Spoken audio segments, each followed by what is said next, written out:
YouTube சேனலின் கிசுகிசு corner வார வாரம் ஒரு நடிகர் நடிகையை பற்றி பார்த்துட்டு வரோம். இந்த வாரம் யாரை பற்றி பார்க்க போகிறோம்னா ஃபயர் படத்தினுடைய ஹீரோ சார்ந்த ப்ரொடியூசர் நடிகைகளை பற்றி தான் பார்க்க போகிற நிகழ்ச்சியில் ஒரு வருத்தத்துக்குரிய ஒரு நிகழ்வு ஒன்று ஏற்பட்டுருச்சு. அதுக்காக வருந்துறோம். திரைக்கூத்தின் சார்பாக வருத்தத்தை தெரிவிச்சுக்கிறோம். ஏன்னா என்னடானா கிசுகிசுக்கள் சினிமானாலே கிசுகிசுக்கள் அதிகமாக வரும். இன்னொருத்தர் சொல்ல இன்னொருத்தரை பற்றி, இன்னொரு நடிகையை பற்றி நடிகர் சொல்ல நிறைய கிசுகிசுக்கள் சினிமாவில், தமிழ் சினிமாவில் மட்டும் இல்லை எல்லா சினிமாலையும் இருக்கக்கூடிய ஒன்று தான். அப்படி இருக்கும்போது இந்த ஃபயர் படத்தில் என்னென்ன விஷயங்கள் நடந்ததுன்னு மிக சரியாக, அதாவது சொல்லப்போனால் மிக சரியாக அலசி ஆராயாமல் சில சேனல்களில், அந்த சேனல்கள் பேரை நான் குறிப்பிட விரும்பலை. ஏன்னா நான் செய்த தவறுக்கு அவங்க மேலே நான் சாட்டுறது தவறான விஷயம்.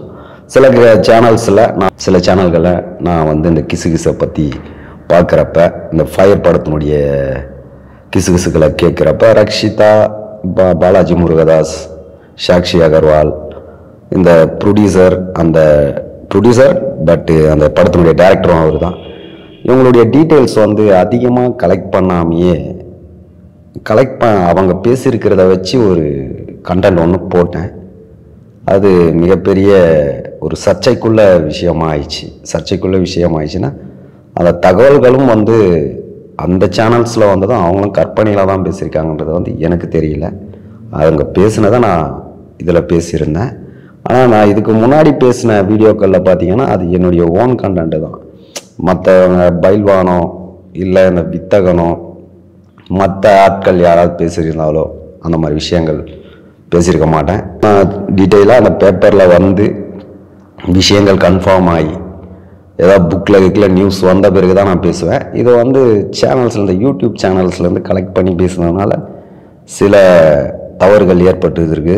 அந்த தவறு ஏற்பட்டதற்காக திரைக்கூத்தின் சார்பாக நாங்கள் வருத்தத்தை தெரிவிச்சுக்கிறோம். இந்த ஃபயர் படத்தில் யார் யார் நடிச்சிருக்காங்கன்னு பார்த்தீங்கன்னா பாலாஜி முருகதாஸ், ரக்ஷிதா, சாக்ஷி அகர்வால். இந்த படம் பார்த்தீங்கன்னா இது வரைக்கும் ரக்ஷிதா கேரியரில் அவங்க இந்த அளவுக்கு கிளாமர் காமிச்சது கிடையாது. கிளாமர் பட் ரெண்டாவது ஆக்டிங் ரெண்டுமே பார்த்தீங்கன்னா இதுவரையும் அவங்களுக்கு கிடைக்காத ஒரு பிரேக் இந்த படத்தில் கிடைக்க போகுதுன்னு தான் நம்ம சொல்லணும். இந்த படத்தினுடைய டைரக்டர் யாருன்னு பார்த்தீங்கன்னா ஜேஎஸ்கே சதீஷ்னு சொல்லிட்டு நம்ம வாழை படத்தில் வில்லனாக பண்ணியிருப்பார். சில படங்கள், நிறைய படங்கள் பண்ணியிருக்காரு. அவர் பார்த்தீங்கன்னா நம்ம ராம் சாரை தங்க மீன்கள்ன்ற ஒரு படத்துக்கு ப்ரொடியூஸ் பண்ணியிருக்காரு. நேஷனல் அவார்டு வின் பண்ணியிருக்காரு. குற்றம் கடிதல், தரமணி, தங்க மீன்கள் இந்த மாதிரி சில படங்களை ப்ரொடியூஸ் பண்ணியிருக்காரு. ப்ளஸ் நிறைய படத்துலேயும் நடிச்சும் இருக்காரு. அந்த ஒரு எக்ஸ்பீரியன்ஸை வச்சு இப்போ இந்த ஃபயர் படத்தை அவர் டைரக்ஷன் பண்ணியிருக்காரு. ஃபயர் படத்தினுடைய கண்டென்ட் என்னடானா சஸ்பென்ஸ், த்ரில்லர், ஒரு டாக்குமெண்ட்ரி மாதிரி எடுத்துகிட்டு இருக்காரு. அப்படி இருக்கும்போது அது அந்த சேனல்ஸில், நிறைய சேனல்ஸில் கிசுகிசுக்கள் வந்ததை பார்த்து தப்பாக கண்டென்ட்டை பேசி அது வைரல் ஆகி நான் இது வரைக்கும் அந்த மாதிரி யாரையும் மனசையும் புண்படுத்துகிற அளவுக்கு நான் பேசினதில்லை. இந்த தரம் பார்த்தீங்கன்னா அந்த கண்டென்ட் மூலயமா நிறைய பேருடைய மனது பாதிக்கப்பட்டுச்சின்னு சொல்லிட்டு எனக்கு தகவல் வந்தது, என் ஃபோன் காலும் வந்தது. அதனால் நான் இந்த வீடியோ மூலயமா அவங்ககிட்ட சொல்லிக்கிறது என்னடானா, நான் கண்டென்ட் மற்ற சேனல்ஸில் இருந்த கிசுகிசுவை பார்த்து தான் நான் பேசினேன். அதை அவங்கள நான் சொல்லி அதாவது பார்த்தீங்கன்னா அவங்க அந்த சேனலில் பேசினாங்க அதனால் நான் பேசினேன்லாம் நான் சொல்லலை. நாங்கள் இது வரைக்கும் அதாவது மீடியானாலே ஒரு சில தவறுகள் நடக்கிறது தான். அது நான் சோஷியல் மீடியானாலே இது சேனல்ஸ்னாலே சில தவறுகள் எப்போது எங்கேயாவது நடக்கிறது தான். நான் அந்த சேனல்ஸில் இருந்த கிசுகிசு, ரக்ஷிதா மகாலட்சுமியை பற்றின கிசுகிசு, அவங்க ஹஸ்பண்டை பற்றின கிசுகிசு, ஏன் எங்கள் சேனல்லையே ரக்ஷிதாவை பற்றி வித்தகன்ற ஒருத்தர் பேசியிருக்காரு. ரொம்ப ஒரு மாதிரியாக பேசுகிறார். நான் அந்த லெவல்லாம் போகல. அது வந்து பார்த்தீங்கன்னா அந்த ஃபயர் படத்தினுடைய கிசுகிசுன்னு தாட்டினா ஏகப்பட்ட கிசுகிசுகள் இருந்தது. இந்த சேனல்லேருந்து அந்த கண்டென்ட்டை எடுத்தேன், எப்படி பேசணுன்றது எனக்கே நான் போய் தேடுறேன். ஆனால் இது மூலயமா நான் கண்டிப்பாக வருத்தத்தை தெரிவிச்சுக்கிறோம். ஏன்னா அதில் வந்து ப்ரொடியூசர், அதாவது இதுக்கு முன்னாடி நான் பேசின கண்டென்ட்டில் ப்ரொடியூசரை பற்றி நமக்கு ப்ரொடியூசர் ப்ளஸ் அந்த படத்தினுடைய டைரக்டர் அவர் யாருன்னு எனக்கு டீட்டெயில்ஸ் தெரியாது. அப்புறம் நான் சில டீட்டெயில்ஸ் வந்து எனக்கு கிடைச்சிது. எனக்கு தெரிஞ்ச தகவலின்படி அவர் பார்த்தீங்கன்னா தங்க மீன்கள் படம், குற்றம் கடிதல், தரமணி இந்த மாதிரி படங்கள் மிக தரமான படங்களை கொடுத்துருக்காரு. அவருடைய இன்டர்வியூஸ்லாம் பார்த்தா அவர் வந்து இந்த தரமணி, தங்க மீன்கள், குற்றம் கடிதல் இந்த படம் வந்து வெற்றி படமானு கேட்குறாங்க. அவர் வந்து அது வியாபார ரீதியாக வெற்றி படம் தான். சினிமாவில் எல்லாருமே வந்து ஜெயிக்கணும், நம்ம ஒரு ஸ்டேஜுக்கு வரணுன்றதை வந்து ஒரு வெறித்தனமாக வச்சுருப்பாங்க.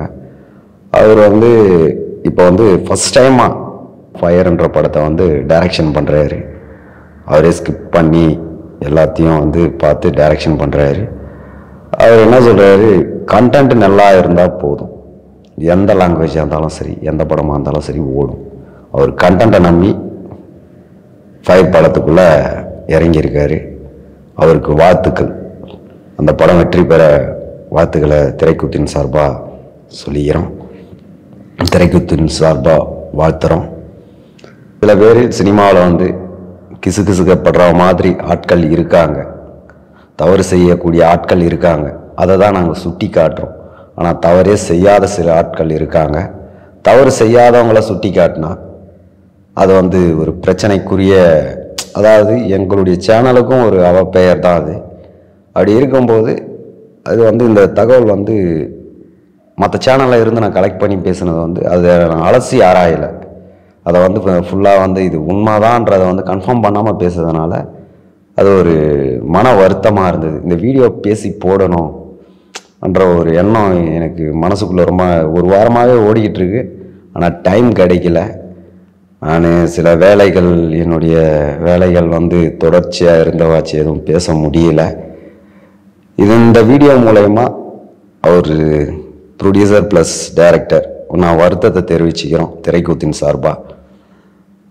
அவர் சில படங்கள் வந்து தரமான படங்களை கொடுத்துருக்காரு, நிறைய பேருக்கு லைஃப் கொடுத்துருக்காரு. ராம் சார்லாம் வந்து இன்னைக்கு இண்டஸ்ட்ரியில் தங்க மீன்கள், இந்த ராம் சார்லாம் வந்து இப்போ மாரி செல்வராஜ் இருக்கார் இல்லையா, அவருடைய குருநாதர் தான் வந்து ராம் சார். தங்க மீன்கள், சவரக்கட்டின்னு நிறைய படங்கள் பண்ணியிருக்காங்க. மெயினாக சொல்ல போனோன்னா அவர் பாலு மகேந்திராவுடைய அசிஸ்டன்ட் ராம் சார். பாலா, வெற்றிமாறன், ராம் இவங்கெல்லாம் வந்து பாலு மகேந்திராவுடைய அசிஸ்டண்ட்டுங்கன்றதை வந்து எனக்கு நிறைய பத்திரிகையிலையும் படிச்சிருக்கேன், மற்றவங்க சொல்லியும் கேள்விப்பட்டிருக்கேன்.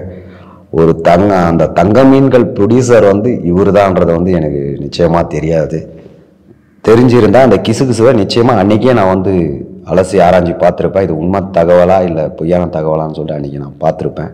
அன்றைக்கி நான் ஏதோ அவசரத்தில் ஏதோ கிசுகிசுக்கள் வந்து பயங்கரமாக வந்துக்கிட்டு இருக்கேன்னு சொல்லிட்டு அது ஏதோ ஒரு சேனலில் பீக்கில் போயிருந்தது அந்த வீடியோ உள்ளே போயிட்டு பார்த்தா அவர் ஏதோ பேசியிருந்தார். அதை வந்து பார்த்து அந்த மாடுலேஷன் வந்து நான் ஒரு வேறு மாடுலேஷனில் பேசியிருந்தேன்.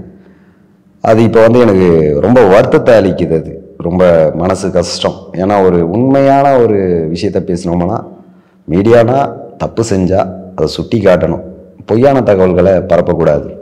அதில் மிக தெளிவாக இருக்கும் எங்கள் சேனலில். அப்படி இருக்கும்போது இந்த தகவல் வந்து அந்த சேனலில் போட்டதை வந்து வியூஸ்க்காக போட்டிருக்காங்கன்றது தெரியாமல் நானும் ஃபயர் படம், இந்த படத்தில் வந்து பாலாஜி முருகதாஸ் பண்ணியிருக்காப்புல, சாக்ஷி அகர்வால் பண்ணியிருக்காங்க. ரக்ஷிதா வந்து இதுவரைக்கும் நடித்த படங்களிலிருந்து வேறு மாறுபட்டு காட்டப்பட்டிருக்காங்க. இதில் இந்த படம் அவங்களுக்கு நிச்சயமாக ஒரு கம்பேக்காக இருக்கும். பாலாஜி முருகதாஸுக்கும் ஒரு கம்பேக்காக இருக்கும். இவர் சதீஷ், ஜேஎஸ்கே சதீஷ் வந்து இந்த படத்தை வந்து டைரக்ஷன் பண்ணியிருக்காரு. இந்த படம் அவர் வெற்றி பெற்று தொடர்ந்து பல வெற்றி படங்களை தமிழ் சினிமாவுக்கு கொடுக்கணும்னு சொல்லிட்டு திரைக்கூத்தின் சார்பாக வேண்டிக்கிறோம், பாத்துறோம். நன்றி, வணக்கம்.